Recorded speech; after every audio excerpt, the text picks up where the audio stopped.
Brought to you by Palvi Agrico. आता शेतीसाठी जे काही लागणार ते घरपोच मिळणार, तेही मोबाईलच्या एका क्लिकवर। आज सर्वात महत्वाची आज सुनावणी झाली।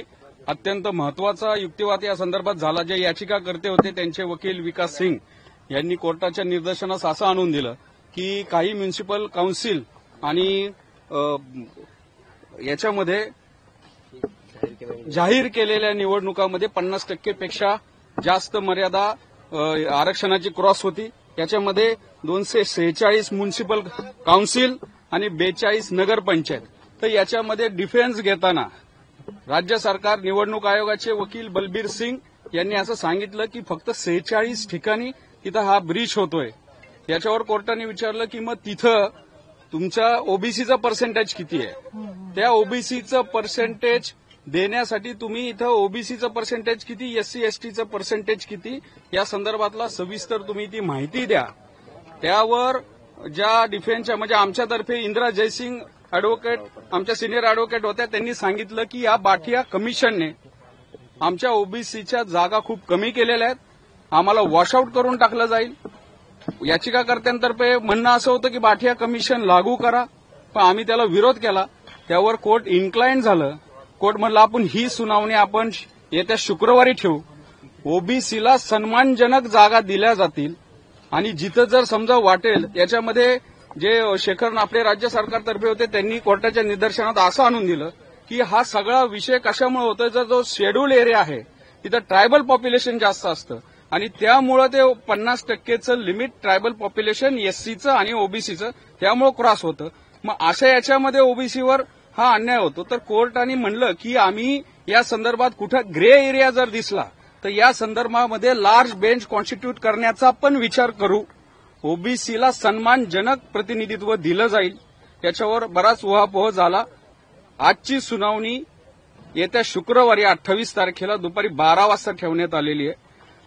ज्या निवडणुकांचा कार्यक्रम जाहीर झालेला आहे त्या संदर्भामध्ये कोर्टाचा अशी मनस्थिती दिसली की जरी निवडणुका त्या झाल्या तरी पण final outcome of that petition म्हणजे याच्या अंतिम निकालाच्या अधीन राहून पण तो निर्णय होऊ शकतो। पण आज कुठल्या प्रकारची तशी काय ऑर्डर झालेली नाही।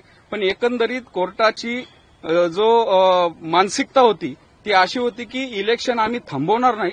या संदर्भामध्ये तुम्ही जे याचिकाकर्ते होते त्यांचे वकील होते, त्यानंतर जे डिफेंडंट म्हणजे रिस्पॉन्डंट होते, मग एसजे असतील, पण तुम्ही याच्यात ओबीसींचे बाजू मांडायला आला होता। आज एक प्रश्न हा पण उपस्थित करण्यात आला की बांटी आयोगाच्या आधी ओबीसींना आरक्षणच नव्हतं खानविलकरांच्या जजमेंटनुसार, मग ओबीसींना आरक्षण का द्यायचं कोर्टाने? ऍक्च्युली इंटरप्रिटेशन जे पेटिशनर आहेत जे ओबीसी आरक्षणाला विरोध करतात त्यांनी 6/5च्या ऑर्डरचं इंटरप्रिटेशन तसं काढलेलं आहे। मुळात ते चुकीचं इंटरप्रिटेशन आहे असं आमचं म्हणणं आहे।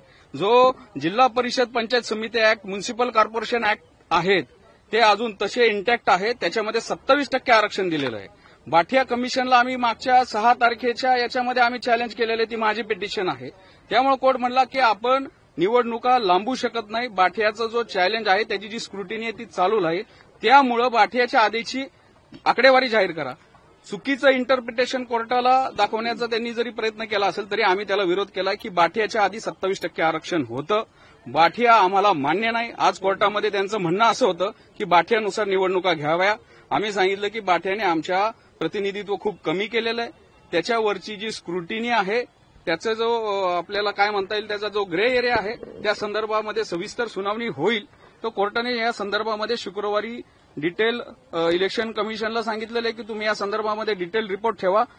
जिथं 50%चे ब्रीच झालेले आहे तिथं ओबीसीचं प्रमाण किती आहे, तिथं ट्रायबल पॉप्युलेशनचं प्रमाण किती आहे या संदर्भात आम्हाला सूक्ष्म अहवाल तुम्ही द्या आणि त्यानंतर मग हे सगळं ठरवलं जाईल। येणाऱ्या ज्या जिल्हा परिषद निवडणुका आहेत त्या निवडणुका बांटी आयोगानुसार होणार की कशा होणार की याचं 27%च असणार या संदर्भात देखील उहापोह होताना पाहायला मिळालं। बाठिया आयोगावरचा आक्षेप आज आमच्या आदरणीय सिनियर अॅडव्होकेट इंदिरा जयसिंग यांनी जोरदार युक्तिवाद केला।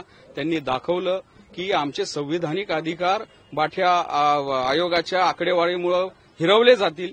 कोर्टाने या संदर्भात पुढे जाऊन म्हणजे ओबीसींसाठी खरं म्हणलं तर तो एक दिलासादायक कोर्टाचं वक्तव्य होतं की याच्यामध्ये जर असा काय संविधानिक प्रश्न निर्माण होतोय, काय ग्रे एरिया राहतोय, असं जर असेल तर आम्ही लार्जर बेंच मोठ्या घटनापीठाचा पण विचार करू.